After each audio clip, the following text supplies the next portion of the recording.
Hi everyone, welcome back. Today we are going to learn one of the most powerful searching techniques in computer science, that is binary search. So it's a super fast, and you will be surprised to know that we unknowingly use it in real life too.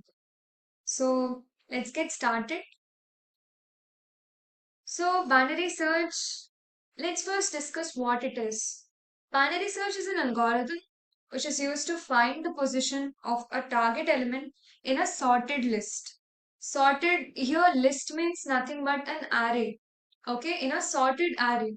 So instead of checking each element one by one, like in linear search, so if you haven't learned about linear search, I have already made a video on that. You can just first see the linear search properly, understand it, and then come to this video because without linear search, you will not be understanding why we are using binary search. All right. So, like we check each element one by one in linear search, right? But in binary search, what we do is that we divide the array into two halves and eliminate one half of the element which are actually not present in the range of the search element. So it's in that way. Don't get worried. I'll explain it clearly. So this is the definition of it. Now let's see what real life aspect we use binary search. So imagine your phone calls, logs. They are usually arranged in order, right? Either by time or by name. Now, let's say you want to search for a friend's number by name. You don't start from the very first contact and scroll one by one. Instead, you jump to the middle, check, and then decide whether to go up or down. That's exactly how binary search works. Let's understand how it works actually. Now let's take an example. I have a set of array here. I have some set of arrays here displayed. So these are the index numbers and these are the arrays. These are you can see that all are actually sorted and they are in the ascending order. You can either keep it in ascending or descending. It's your wish. Here they are in ascending order. So my search element is 23. Now, usually linear search, what we do is that we go one by one index positions and check whether 23 is present or not. But what's the problem there is that you'll actually spend a lot of time searching. See if my 23 actually is present here. Then what happens? I'll be wasting my time in checking all these numbers because what happens is that the time complexity actually increases. You'll understand it later because time complexity is a very separate topic in DSA, which will be dealt later. So for now, you can think that your time is being wasted. That's the reason the concept of binary search is actually introduced. Now, what happens is that the elements are actually sorted. All right. So I will first find the middle element. That is, you know that how middle element is actually calculated. It is calculated by first index plus last index divided by 2. So 0 plus 9 by 2 is 4.5. Now you will tell what number shall I take? Either 4 or 5.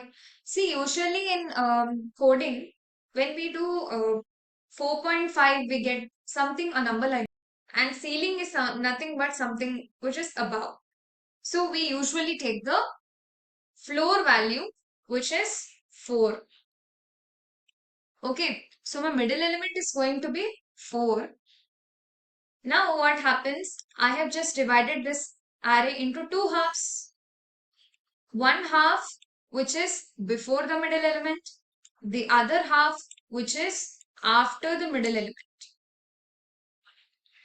So now what I'll do is that I'll be checking whether my search element is equal to my middle element or not? Is it equal? No. 23 not equal to 16. Now what I'll do? I'll move on to the next iteration, which is I'll check whether my middle element is greater than my search element. Is it greater than my search element? No. Now what I'll do is I'll take the array which is next to the middle element. That is this part of the array from this 23 to 91. And I'll just ignore this complete part because it's not needed. Because this is a completely sorted array and we only check in the ascending order. That's the reason this complete array part is actually being deleted here. Now what happens? You're actually saving your time. You don't need to check 4 elements here. That's the reason binary search is actually very simple and the time complexity is also very less compared to linear search. Now what happens? I'll search with this element. Now 23. But 23, in this example, actually 23 has been equal. But here you have actually separated it into two parts, right? Now what I'll do is, this is an array. I'll find the middle element of this array. How will you find that? First element index plus last element index divided by 2. Now, let me erase it. It has become more messy. All right. So I'll be finding the middle element for this. Look into this condition now, where middle element is actually going to be 5 plus 9 by 2. 5 plus 9, 14 by 2, which is 7. So I've got 7 as in 7 index as a middle element, which is actually 56. Now I'll be checking the condition whether my middle element is equal to my search element. No, it's not equal. 56 not equal to 23. Now what I'll do? I'll once again divide it into two halves. So this is one array and this is one array. Now what happens? Is my middle element greater than my search element? Yes, it is greater. Now what I'll do is my last element index is going to be middle minus 1. And my first element index is the same. Now this is one array. 23 and 38 are the array elements. Now I'll once again find the middle element of them. And how will I do that? 5 plus 6 by 2. What is it? 5 plus 6 by 2 is nothing but 11 by 2, which is 5.5. Now, as I told that you'll be taking the floor value. Hence, here L is that means the middle element index is going to be 5. Now, again, I'll be checking whether my middle element is equal to my search element. Yes, it is equal. Hence, we have found the element, found 23, and just written the position of it. So this is the way linear search works. So we'll understand it better with a proper program on binary search. It's a very simple program. If you understand this complete example, it's nothing. You can just understand each and every part of the code very simply, very simple. And don't forget, you need to see the code of linear search first. Then you'll be understanding this very fast, clear. All right, let's move on to the code now. So now let's look into the program of binary search. So here you can see that I have initialized an array here. All right, and I have also initialized the search element also. If you want, you can give it user defined. You can give it during the compilation time, but I've given it normally. So, all right, let's start. So I have taken First, let's move on with this. First equal to 0, last equal to a dot length minus 1. See, I have taken the first index element as we have seen in the example before, right? First index is what? 0. In an array, the first index starts from 0. And the last index will be length of the array minus 1. That's the reason I have taken last equal to a dot length minus 1. And you know why I have taken this? Because I need to find the middle element index, for which I'll be taking now while first less than equal to last. You'll understand this why I have taken this condition in the while. So now I have taken mid equal to first plus last by 2. So here I have told you that we'll look into the while condition once again. So I'm finding my middle element, that is first plus last by 2. First index plus last index divided by 2. I'll get the middle element. Now let's move on to the conditions. First condition is if my middle element equals the search element, then what I'll do? I'll just put flag equal to 1. See, flag is actually used here that I have initialized the flag equal to 0 and mid equal to 0. So flag is usually to we are taking a variable and just changing its value. We'll use it later to check that if flag is 1, then element is found. In such a way, we'll be using it. It looks more better if we use like this, if flag equal to 1. Because what happens is that you may ask that directly we can write the print statement here itself. But there is a problem here. Where will you write that element is not found? That's the reason I have taken a separate condition for this. So it's looking more better in this way, right? So after flag is equal to 1, I'll just so after equating flag equal to 1, I'll just get terminated from this by writing the break, because I have found my element. Now I need not check the remaining conditions here. That's the reason I'll just break. And we know what's the use of break. It just gets completely out of this conditions, moves to this condition. So that's the reason I'm using the break here. Now, if this condition is not satisfied, it will move on to the else if. Now in else if what's happening? A of mid is less than search. It is searching. Is my A of mid less than search? Now see what is my A of mid? As we have found the middle element is 16. Is 16 less than search? What are you saying? Yeah. Is 16 less than search? Yes, it is. Now what happens is I'll just ignore this complete part of the array. We'll start from here. That is, my first is going to be mid plus 1.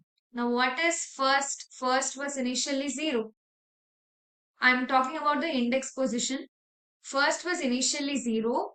Later, it would become mid plus 1. Mid is what? Here we have found the middle element, right? 0 plus 9 by 2, which is 4. Hence, I got this one. Now, mid plus 1 is going to be 5. So, from fifth position, from fifth index, my array will be starting again. So, this is my first element and this is my last element. Again, we'll be finding the middle element. Before that, I have found the mid first equal to mid plus 1. Alright. Next, again we'll move on to this condition. We'll find the middle element.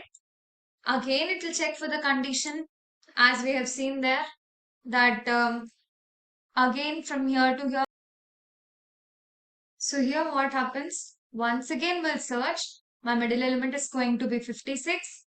Now I'll check whether 56 is less than 23.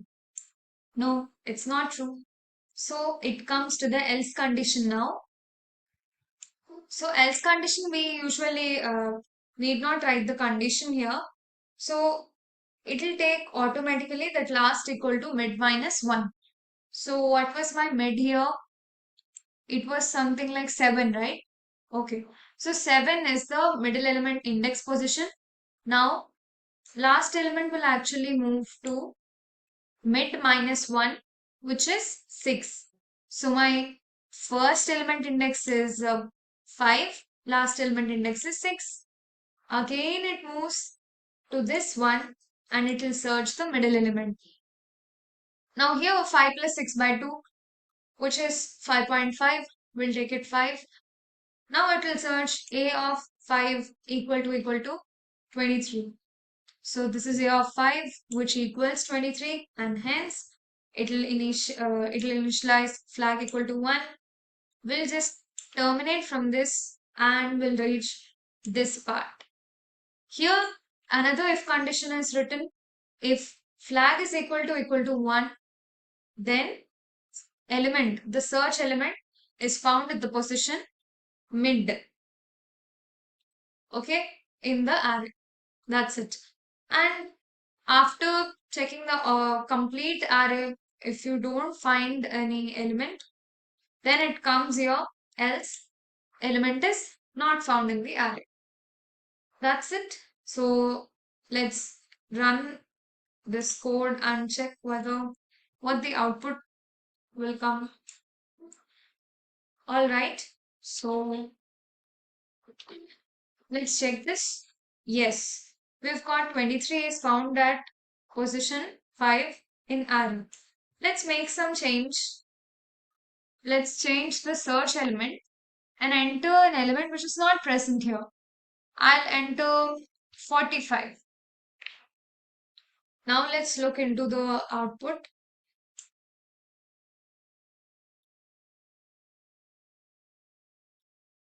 Let's see the output now. 45 is not found in the array. So this is about binary search. I hope you have understood this properly. And see, binary search is like a smart way of searching. Instead of wasting time looking at every element, it keeps cutting down the search area in half until it finds the answer. That's why it's widely used in computer science, from searching in databases to looking up records. So, binary search is far better than linear search. And next, we'll be looking into the sorting techniques. There will be insertion sort, selection sort, bubble sort, which are major topics in time complexity in DSA. Actually, it'll be very interesting. If you understand this binary search properly, you can do those sorting techniques also very easily.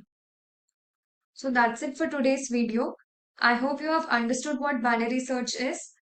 If you found this video helpful, then don't forget to like, share and subscribe for more coding content.